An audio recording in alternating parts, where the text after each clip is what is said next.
Dear kids, Assalamu alaikum warahmatullahi wabarakatuh. How are you? Are you safe your home? Alhamdulillah. Take your textbook of Wings of Values.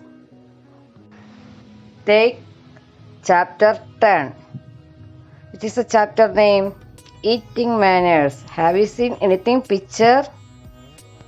Chapter name Eating Manners. All of you listen.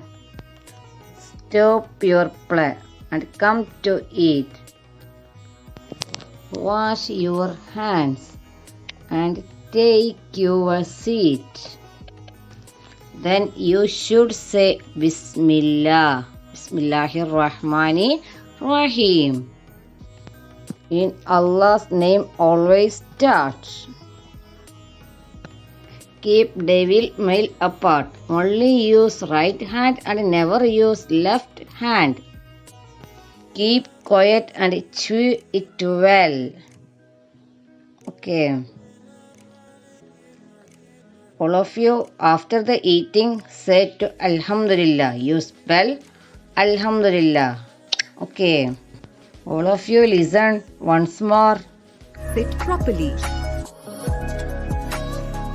Chew with your mouth closed. Wipe your mouth. Take small bites.